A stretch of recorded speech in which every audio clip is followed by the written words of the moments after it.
Brother Eric John Phelps, 24/7 World Radio podcast with Brother George Widger on June 9th, 2025. We'll be on for approximately an hour from 12:05 to 1 o'clock Eastern Time. And so I want to welcome Brother George to the broadcast. Welcome, Brother George. Well, thank you, Brother Eric. As always, it's a pleasure to be on with you. It's good to have you. All right, what do you have for us today, my brother? Well, I realize this is our third attempt, and I guess, third time's the charm. And my scripture verse is Ezekiel 33. Oh, if I say the first 5 or 6 verses, owing to time constraints, I won't read the whole thing. But in verse 6, Ezekiel talks about the watchman on the tower. And you notice he says watchmen, not watcher, not watch person, not watch woman. So the sentinel on the wall, so to speak, is supposed to be a man. Now, I realize I might get some pushback on that from, feminists. Well, who knows, saying, in this leftist, socialist, communist, feminazi culture that we're oppressed with every day in this country with this military government serving the Pope, but go ahead. Well, I'd just like to make a couple of observations, and we've already just have addressed one of them. It is a pastor is supposed to be a man. The watchman on the tower is supposed to be a man. He's supposed to guard and protect the flock. He's supposed to lay down his life for the sheep. And he's supposed to love his sheep and is supposed to guide them, and sometimes he has to correct them.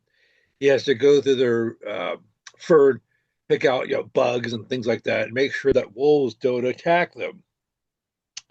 However, in ancient Israel and in the Near East, shepherds were never females; they were always men, because that is a man's job, being a literal shepherd. And nowadays, in many places that call themselves churches, they have no qualms whatsoever hiring women. And even the men whom they hire, I have questions about, because for most of them, it is just a job. It's a career.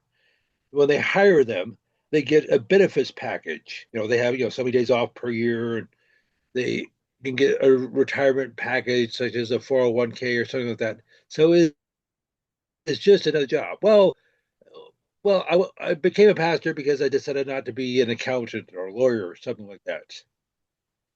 And it's basically, they have no calling. Correct. In most places that call themselves churches, I don't care whether they call themselves Baptist, Methodist, Presbyterian, or whatever, it is a corporation. They usually will have staff and budgets, and it is just simply a 9 to 5 job for the men or whom they call pastors. Well, I need to get off my soapbox so I can address other topics. So I was not planning on bringing this up, but are you familiar with what's going on in LA right now, or what's been going on there for the last few days? I saw someone on the YouTube last night. Trump called out the National Guard, California National Guard, to suppress all the crime going back there. He calls them out. He sends some group to Compton. Well, they never tell you that Compton is savage black. I have a friend that lived in Compton for years, a white guy. And he has all sorts of stories of those black savages, how they live, what they do to white people, whoever white people. There's no white people in Compton anymore. This guy was. So they didn't tell you that Compton was all black. But that's what the listener needs to know. Matter of race is very important here. So go ahead, George. Okay, so yes, you basically hit my point. So Donald Trump decided to call out the California National Guard, even though technically speaking, he cannot do that. That is supposed to be the job of the governor. And currently, that's Gavin Newsom. But they're both trained by Jesuits. Gavin Newsom went to the Senate. I'm sorry?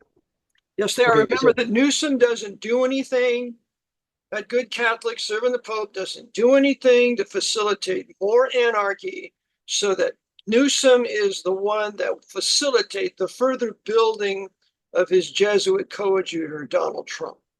So he's working hand in hand to increase the power of the commander-in-chief serving the Jesuit, or the chief Jesuit coadjutor in this country is Donald Trump. And everything dovetails to support him. This is what Gavin Newsom, that good Catholic, is doing in California. And something I mentioned before, Gavin Newsom is the nephew of Nancy Pelosi, Nancy and Paul Pelosi. Yep, they're good old Knights of Malta, serving the Pope. Pelosi went to San Francisco University of San Francisco, pardon me. And when she was inaugurated, or whatever the term you use, when she became Speaker of the House, she had the Jesuit president of the University of San Francisco speak there. So she is a total Jesuitess. And so is her husband, a Jesuit coadjutor. And so is her nephew, Jesuit coadjutor Gavin Newsom. And so is the president, Jesuit coadjutor Donald Trump. So just so we understand this picture. Go ahead, George. Well, and I've mentioned this to you before. Paul Pelosi got his undergrad degree from Georgetown University, as did Eric Trump, Donald's son. And okay, so just for clarification, Eric got his undergrad degree from Georgetown. Tiffany Trump went to Georgetown Law School. Ivanka attended Georgetown for a couple of years, but she transferred to the University of Pennsylvania in Philadelphia. So Donald Trump and at least three of his children were trained by the Jesuits. How So, on the flip side? Okay, you're going to respond. yeah, Donald Trump has three of his children trained by Jesuits. Donald Trump was trained by Jesuits for 2 years at Fordham. So it is a total Jesuit coadjutor family doing the bidding of the Jesuit Superior General Arturo Sosa, aided and abetted by the American Pope, Clement the, what's his name? Pope is now. Leo the 14th. Oh yeah, he's Leo the 14th. Yes. Go ahead. Whose birthday was Robert Francis Privet from Chicago, and so people facetiously call him Pope Bob. Pope Bob. Yep. But didn't mean to sidetrack you, George. Go ahead. Okay, and so just for your clarification, and I know I've said this to you before, Paul Pelosi got his undergrad degree from Georgetown, as I said, Nancy's husband. Three of the Pelosi children went to Jesuit schools.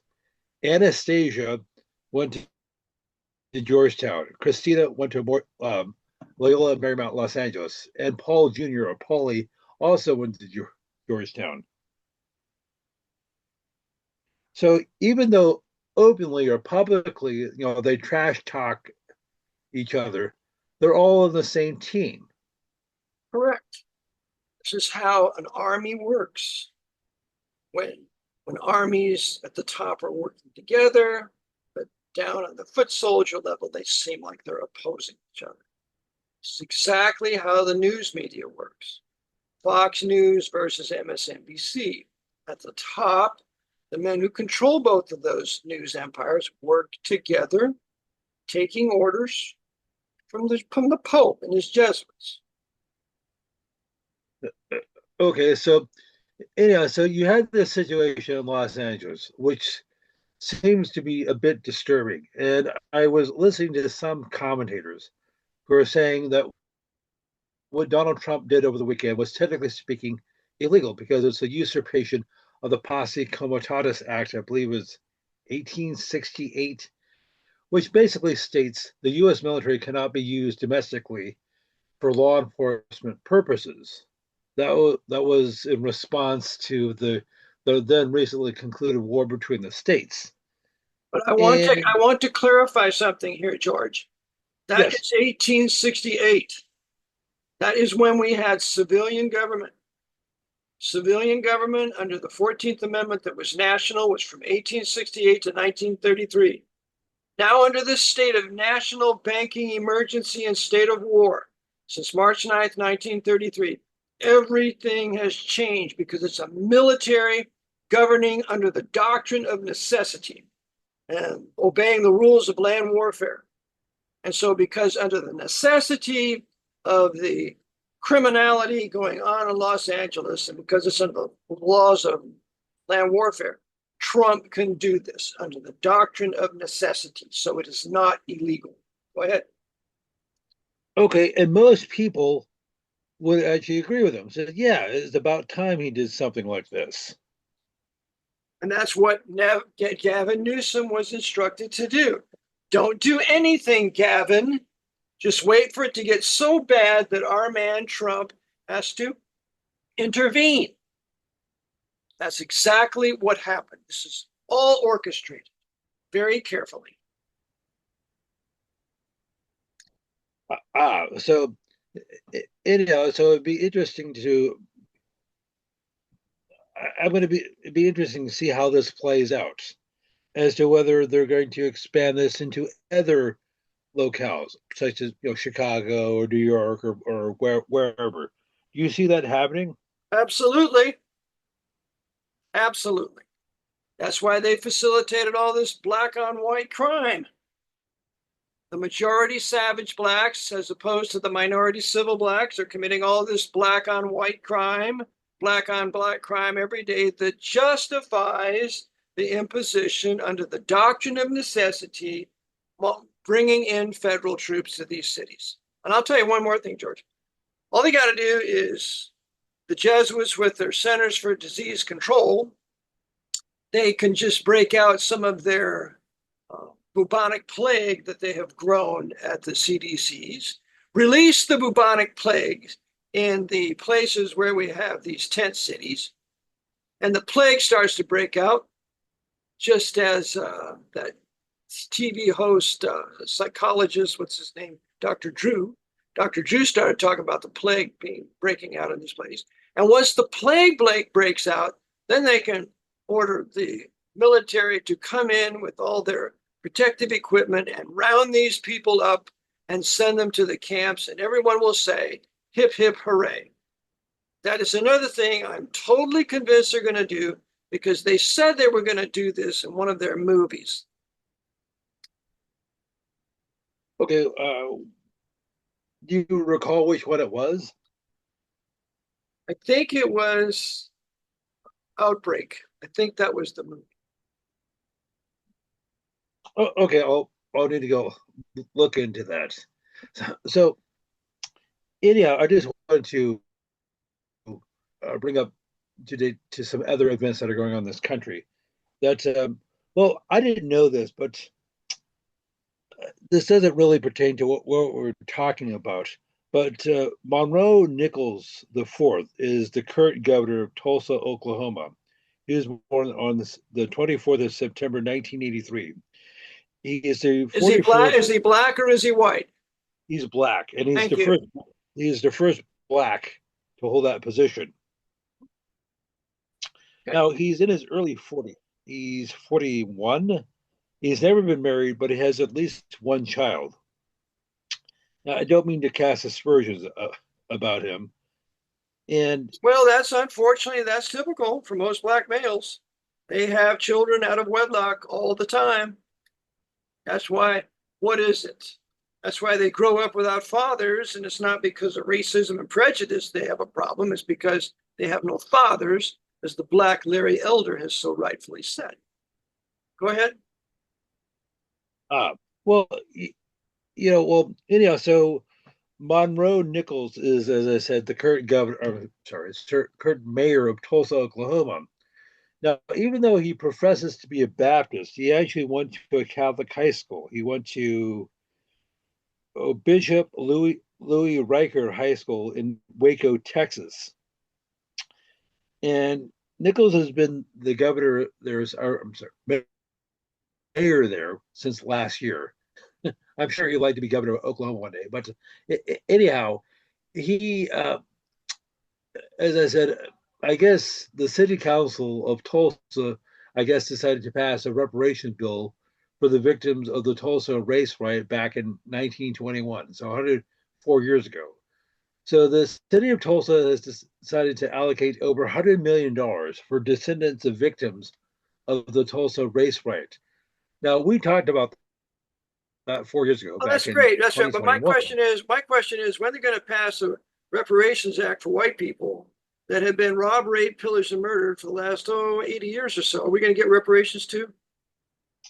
Well, I'm sure they'll get on that right away. They'll know. Yeah, that's right. It's nothing for the white man, but they'll give everything to these black people to further create black supremacy. And by the way, the black Christian people don't want one penny from the government.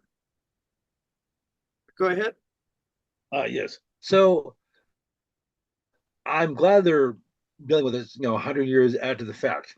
So the people today who are not even alive 100 years ago can be punished for the crimes of their, or the alleged crimes of their grandparents and great grandparents. The crimes of their alleged great grandparents. Now, if they're going to start this bit about reparations, well, then we need to see who were the white men that did this. And you're going to have connections to white Freemasonry.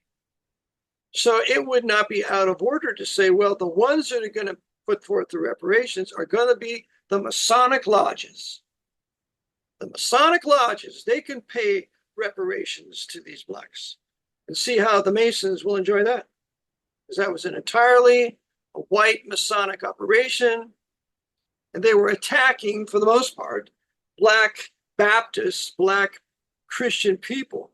That's why they attacked them, not because they had any money, but because they were Bible-believing people. And Freemasonry is a religion, and it is not Christian, according to Albert Mackey and a few other authors that I have. That's the real issue. It was a religious annihilation. It wasn't a black annihilation. Blacks were the target, but it's because they were Baptists and Bible believers. And by the way, there is no such thing as Black Wall Street without white people aiding blacks to succeed financially. So are we going to say a few good words for the white people that help the blacks have their own businesses and teach them how to do business and be successful financially? Are we just going to brush all the white people as a bunch of wicked, sinful people, and all they ever did was massacre the blacks of Tulsa? You're going to paint us with that brush? You wicked sinners. So this is part of the propaganda, and the white people with this reparations bit are getting angrier and angrier and driving them into the new right, which is the real purpose for this anyway. And black Freemasonry, Prince Hall Right, will be all for reparations because they want to drive the white people into the new right.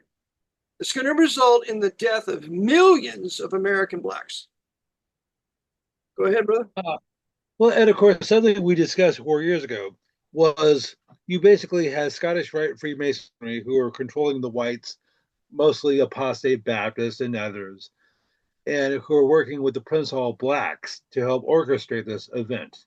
Right. So just like Hamas and the Mossad and the Israeli Defense Forces were working together behind the scenes to orchestrate what happened on October the 7th of 2023. That's correct. So that's almost always the case. It's just like always the case. The popes, Masons, Freemasons are on both sides of the agitation so that they can control the outcome or the synthesis. Well, or just like was it the Gestapo, the Waffen SS, the KGB worked together all throughout the war. And KVD, OSS, like, it's absolutely right. Proven in my book. Okay, so this is just like the FBI and the Black Panthers worked together in the 1960s. That's right, surely did. And remember, the Black Panthers had their Jesuit advisor or their chaplain. Remember his name, George? Vincent O'Boyle. Vincent O'Boyle, an Irish Catholic priest connected to the Jesuits, I believe he said. So we have the papacy running the Black Panthers. Yes, and almost all the prominent Black Panthers, like Bobby Seale and Huey P. Newton, were Prince Hall Freemasons. That's right, Prince Hall Right. Just like Flores Farrakhan. So you got the Black Panthers and the Nation of Islam all working together through Prince Hall Right Freemasonry to teach black hatred for white people, to incite them to crime, to kill, rape, murder white people to justify the implementation of the new right and ultimately martial law, which is exactly where the Jesuits want to go. Thank you, you black dupes, taking your hateful racism for your leaders. You just created a new right and ultimately the imposition of martial law, and you will be rounded up and sent to the FEMA death camps by a bunch of angry white men, mostly Roman Catholics in uniform. Go ahead, George. Wow. Yep. Well, you know, well, here's okay. If we could just back up, I know we're talking for the most part about history and current events, but have you ever heard the expression Occam's razor? Yes, but I'm not sure what it means. Okay, so it was named after William of Occam, who lived, in the late 14th century and early 15th century. I believe I had to go check the dates. So he basically came up with this idea, or allegedly came up with this idea, that when you're presented with two possibilities for an event, the simplest explanation is the most likely. So, for example, let's say you're talking about September the 11th. The official narrative of that is on the morning of that date. 19 camel jockeys with box cutters who are evil Muslim terrorists who hated our freedoms and way of life commandeered four planes in the American Northeast and were able to fly two of them into the World Trade Center, one of them into the Pentagon, and the fourth in a field that was near Shanksville, Pennsylvania. So that was the official narrative for that event. And of course, since that's the simplest, that is simplest explanation, that is the most likely explanation. Or, for example, take the whole moon landing, Apollo 11. It would have required thousands, hundreds, if not thousands, of people to keep a secret who worked in multiple institutions, NASA, the Department of Defense, the Department of the Air Force, and so forth, to keep these secrets for decades. So the most likely explanation is it actually happened. Well, it doesn't. When they faked the moon landings, there's only a few men at the top that knew it was faked. Everything else was believable in the offices and reviewing the cameras. Those people really believed it was happening. But at the top, the men that faked it, it was only a handful. They knew, but everybody else didn't.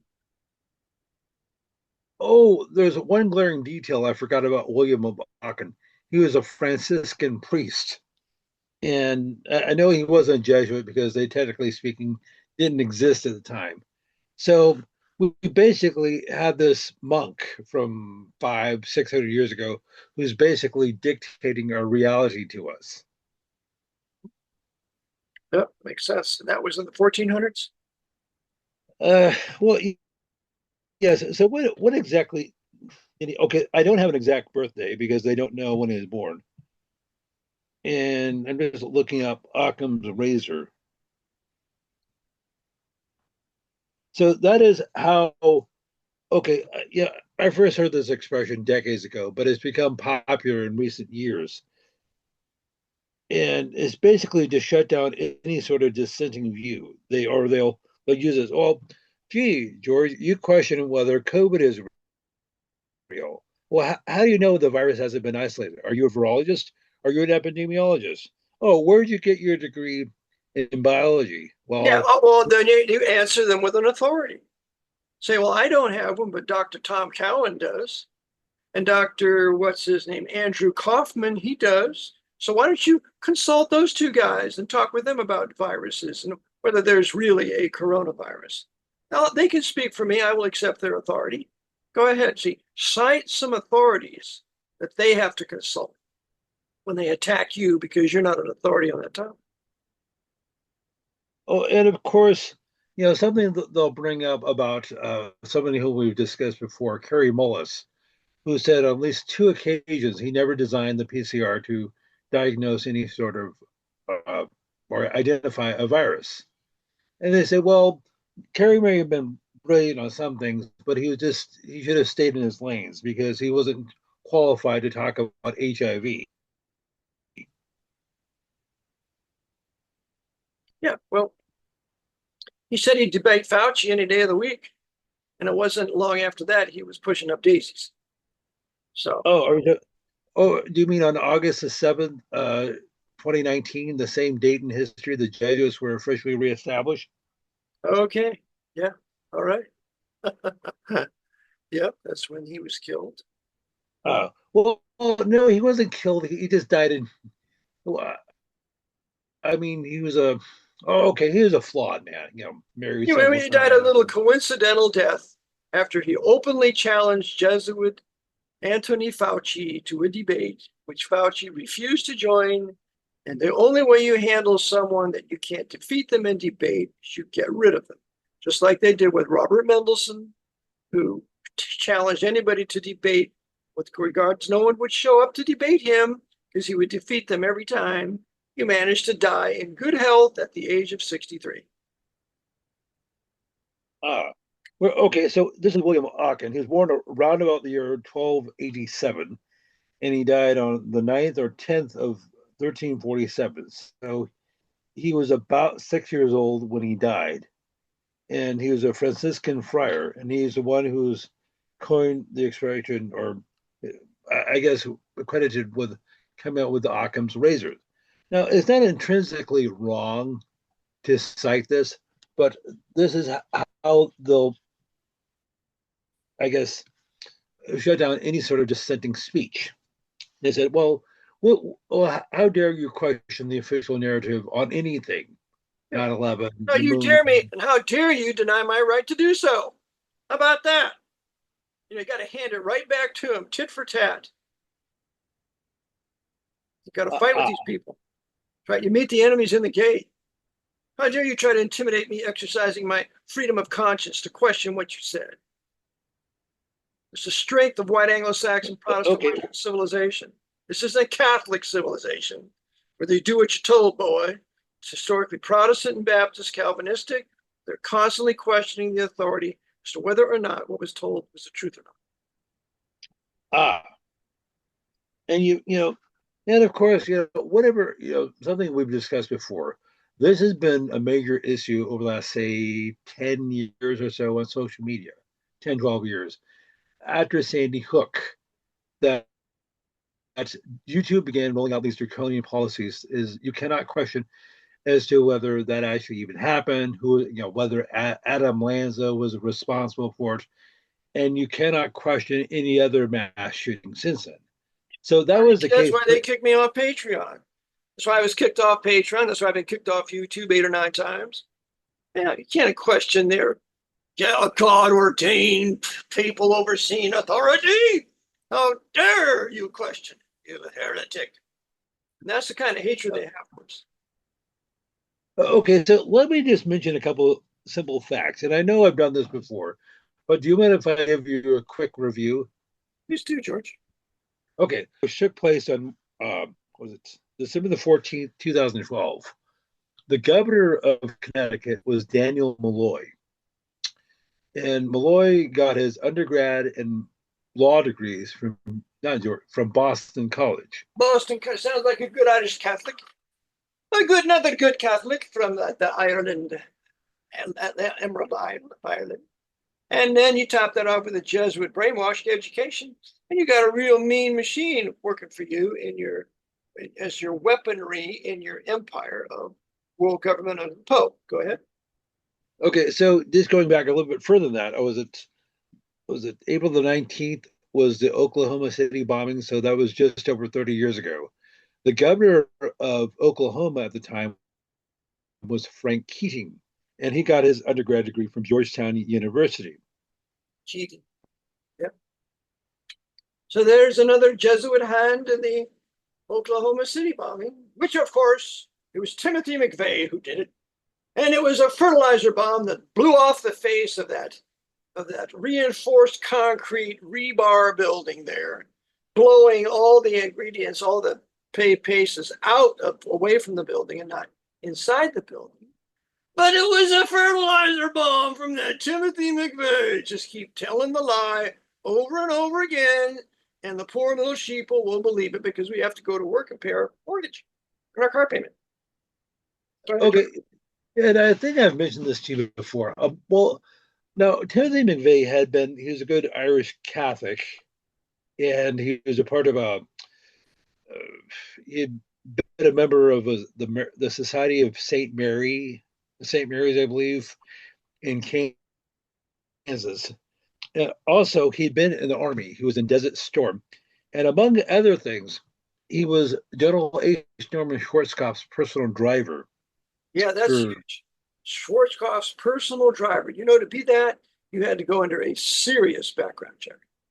Oh yes, of course. They had to. The CIA had to vet you and all that sort of stuff because.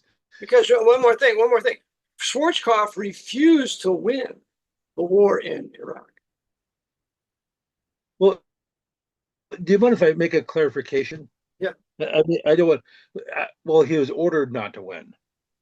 Well, ordered, then he has to obey the order. Therefore, he obeyed the order and refused to win the war.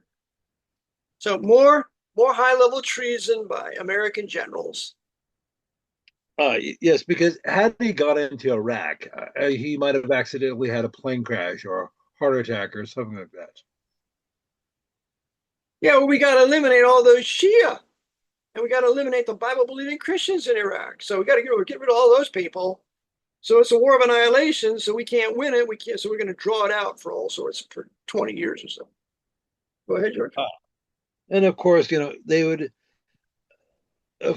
come back in more than a decade later after 9/11, Yeah. or was it 12 years later after 9/11.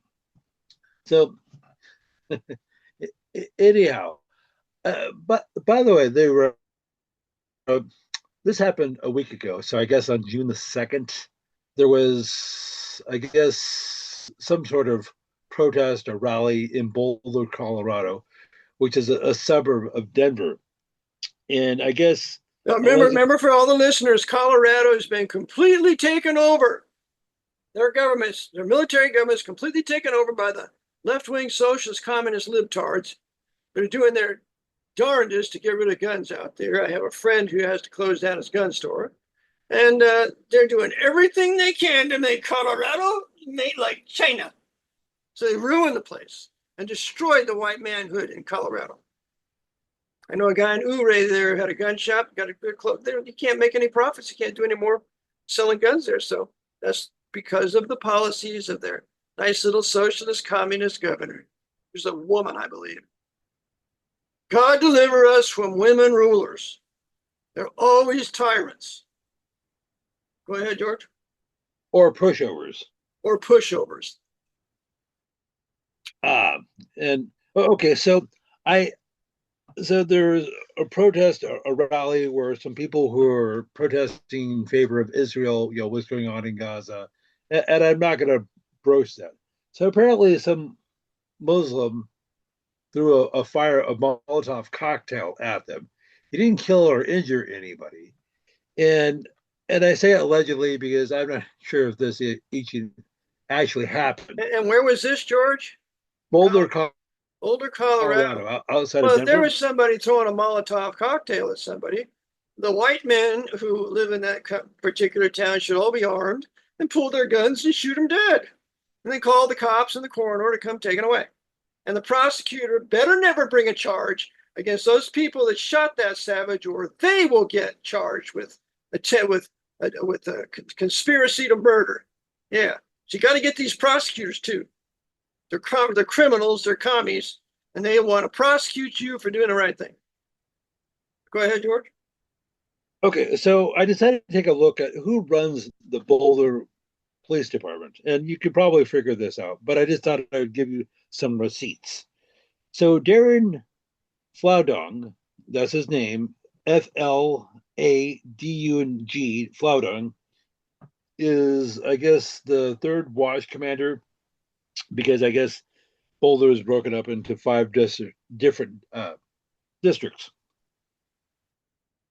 And Flaudung is the third commander. He got his undergrad degree from Regis University in Aurora, Colorado, which is Jesuit Regis in Colorado. Goody. The Jesuit University is going to oversees Denver and the Archbishop of Denver. Wonderful. So we have a Jesuit watch commander in Boulder, Colorado. Now, what did this guy do? Nothing. Why, of course, he wants to facilitate more crime to justify the chief Jesuit in charge, Donald Trump, to bring in the military and restore order.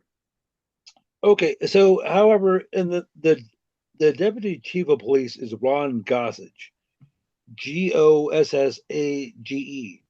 He also got his undergrad degree from Regis University, and he was trained at the FBI Academy Oh, goody.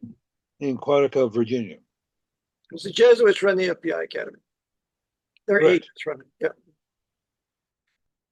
So you have these two high-level figures in the Boulder Police Department, and Boulder only has a population of just over 100,000, and so they seem to be saturated with their agents for a relatively small department. Yeah. Now, they must have plans when they move the capital from District of Catholics, District of Coloreds, District of Communists in DC to Denver, Colorado. Boulder's not that far, I don't believe. So they're just securing the area for a safe transfer of power for the new capital location, Denver, from which they can wage their two-front war in the Far East and in the Middle East in the coming years.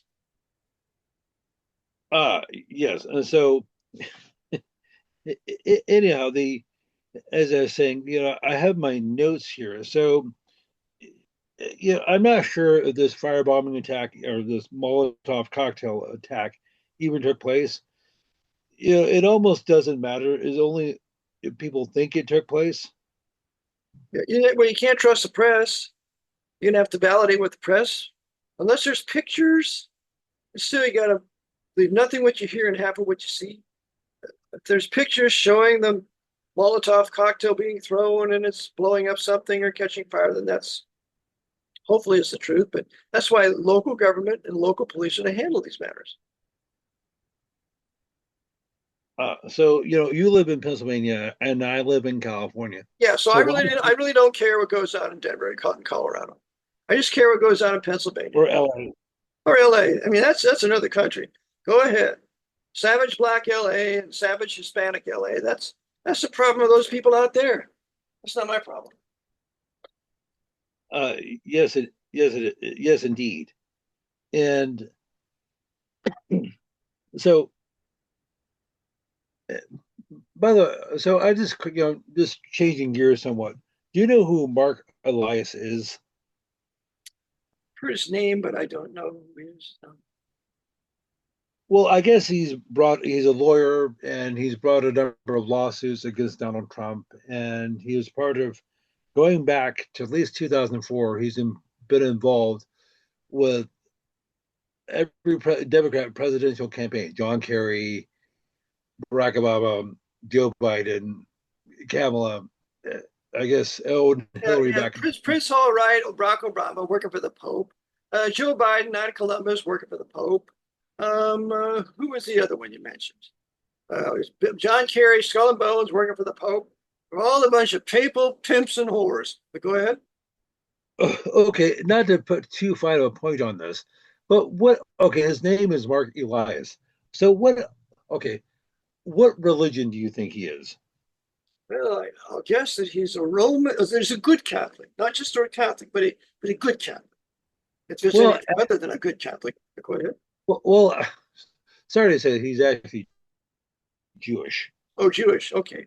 The last name So sounds a little weird, but okay, he's Jewish. Is he Elias, Ben Iberith? Is he a Masonic Jew? uh, probably. I mean, I don't know that. Okay, I don't know that for a fact. So he, I guess, back in 2021, started the Elias Law Group, and so he has a number of attorneys on staff. Now he himself is Jewish, and as far as I know, he hasn't had any Catholic or Jesuit education. However, his colleagues, that's a different story. So these are some of the people who are on staff. You have Daniel Cohen. It's another Jew, Daniel Cohen. Yeah, go ahead. Okay, so And I'm going to also say these are left-wing Jews. These are left-wing communist Jews. They're not like Mark Levin or Shapiro or these other fairly sane Jews, but they're the left-wing socialist communist faction that all the Jews have to Correct. occupy. So, okay, so these are some of the other members of his law firm, the Elias Group, or the Elias Law Group. Lindsay McAllister. Oh, I'm sorry, Lindsay McAleer. I'm sorry, I misread. She got her undergrad degree. I'm sorry, she got her law degree from Georgetown. Very good. So we have the upfront Jews with their upfront Jewish name law firm, and then you got Gentile, white, female, Jesuit trained lawyers working there. That's great. Okay, so another member is Elizabeth Poston. She got her law degree from Georgetown. So this is another woman, Jesuit trained from Georgetown, another Gentile woman. Okay, so you have Alexis Grady, who is a black woman. Okay, She now got we're her. going to have the blacks. Got the leftist, socialist, communist whites. Now we got the black females that are always leftist communists. Then none of them are conservatives that I know of, like Maxine Waters, that leftist communist. Just a host of them. Go ahead. Okay, so she got her undergrad degree from Howard, which Oh, is the a Black University, yes, set up by whites initially. yes, and she got her law degree from Georgetown. Good. So she could learn a lot of black racism at Howard and then graduate to the Jesuit bigotry at Georgetown. She's very well groomed for what she's doing now. It'd be interesting to see what things she has done. Yes, I'll have to go look up her profile. And then you have Brandon Lewiston, who also got his law degree from Georgetown. So you had this law firm that is ostensibly Jewish, but almost all the people there were trained by the Jesuits. Hmm. Just like Goldman Sachs. Goldman Sachs is ostensibly Jewish with Goldman Sachs as the name, but you got a bunch of Knights of Malta in there. You had a guy in there with a member of the Constantinian Order, Jeffrey T. Biasi. So the guts of it are Jesuit coadjutors, but up front, we'll make it look like it's Jewish. The Jews run Goldman Sachs. Well, that reminds me, one of your listeners sent me a video from an old mobster named Jimmy the Fratiano. I'm not sure how familiar you are with him. No, I'm not familiar.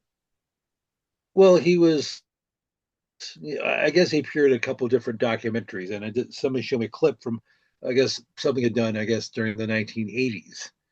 One of which was on 60 Minutes with Mike Wallace. And it's interesting, Wallace actually asked him, and he says, "So, Jimmy, I understand you're Catholic. Yes, Mike Wallace, what is he? but I bereft B'nai B'rith Jew. Okay.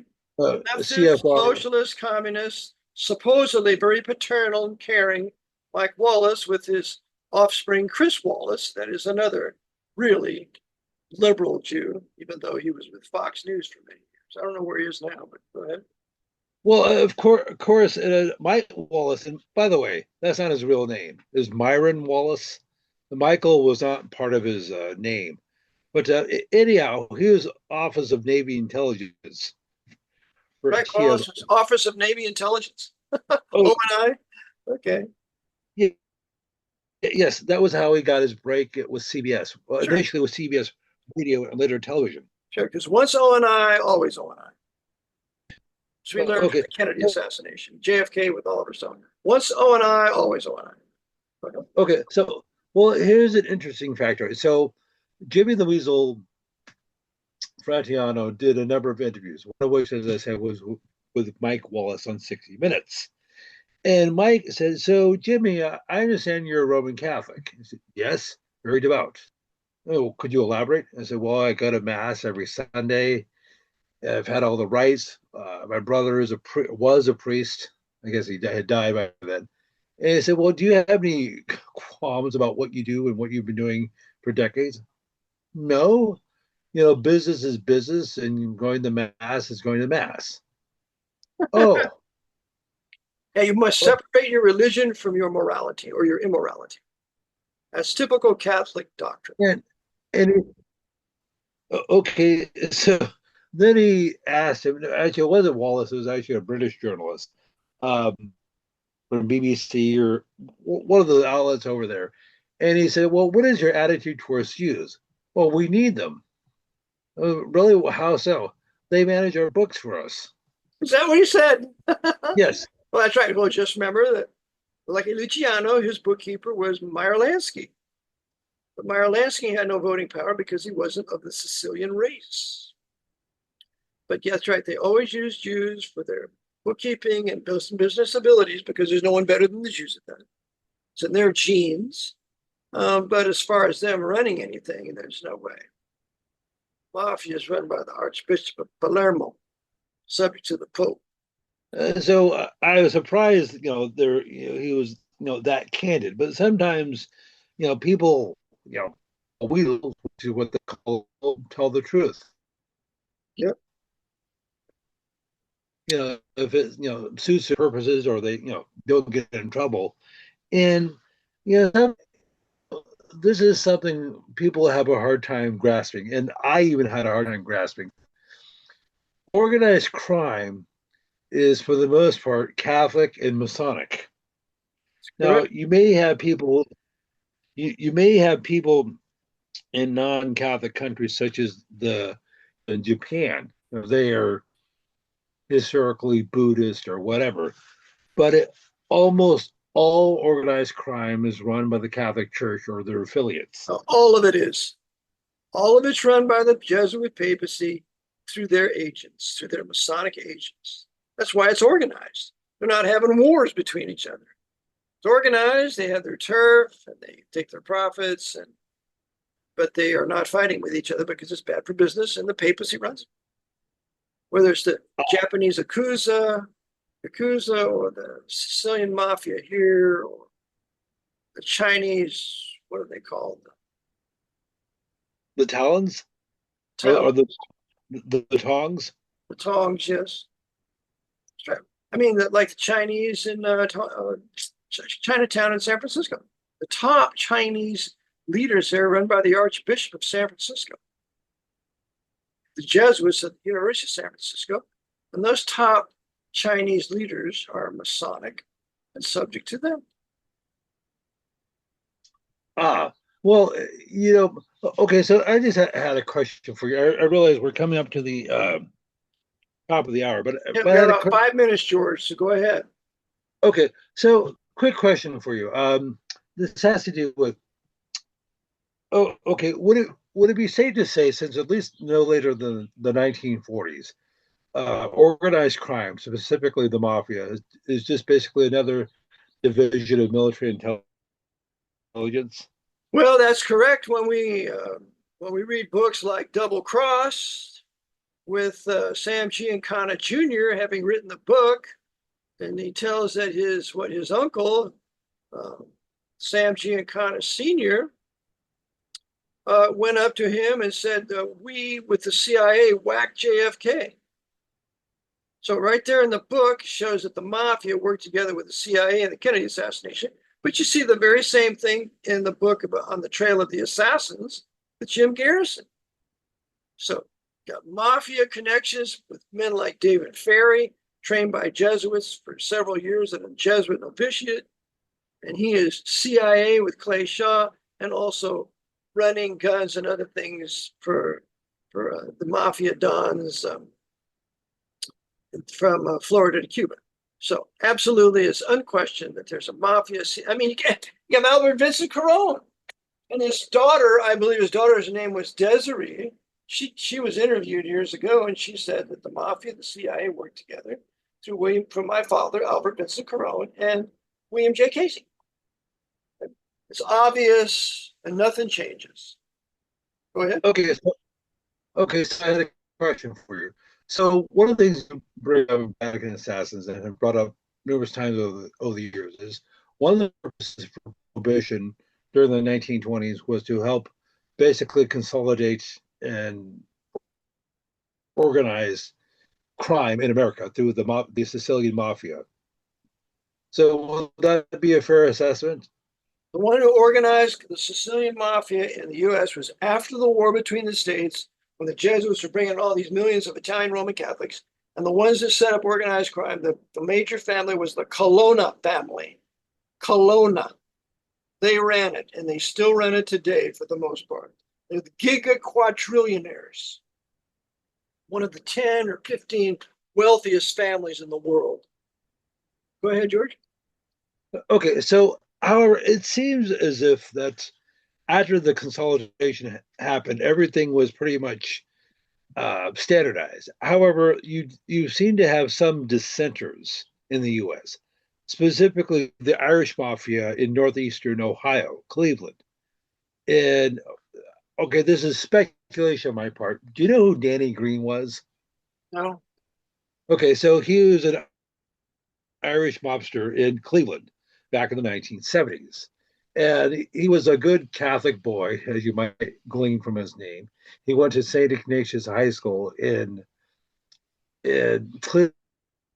Cleveland, and he was also in the Marines. So he almost certainly had an intelligence background. But I guess he had a falling out with the Italian mafia in like 1977, and he got blown up. So I know you may not be in a position to address this. So were there They're just, people? they're, So after the they're just cleaning up the ranks, George. If any of these mafiosos get out of line, they get rid of them, like Colombo and any others. So if you get out of order, they're going to whack you. It's not good business.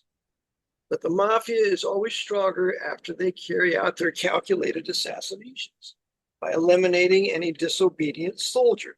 Mafia are all nothing but foot soldiers for the Jesuit order to make lots of money for the papacy while demoralizing the population with prostitution, dope, drugs, and the entertainment industry, you name it. That's what it's for. okay, so Green maybe thought, I guess he got out of line. And I found this inexplicable because he was accustomed to following orders because he had been in the Marines.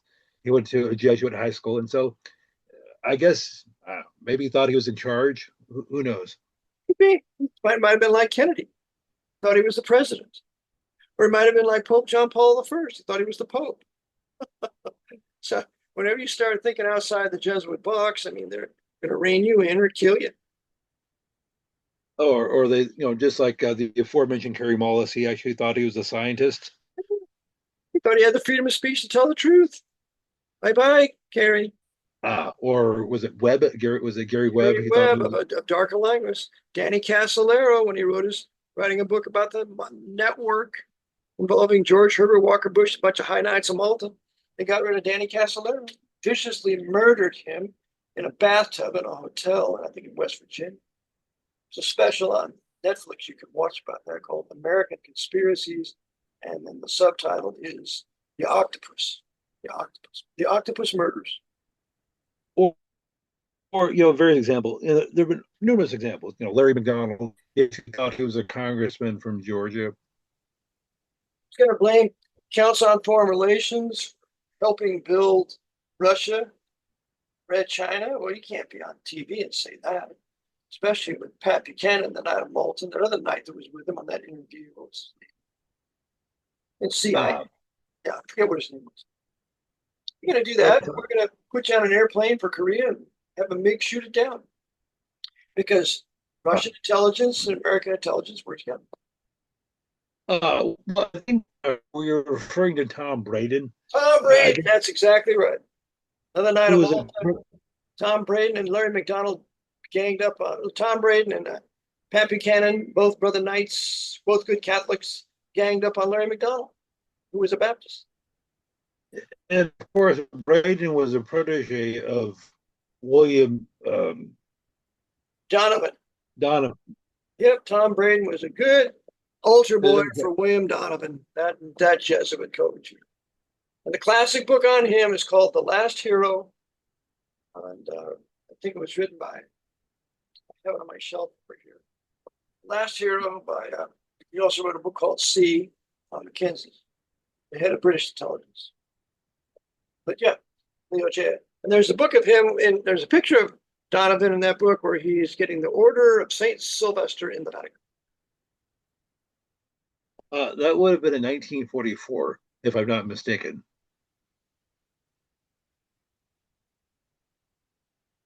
Yep, that's right. So Yeah, the George. war wasn't even over yet, and he'd already. So anyhow, I know we'll have to talk Anthony about. K. Brown.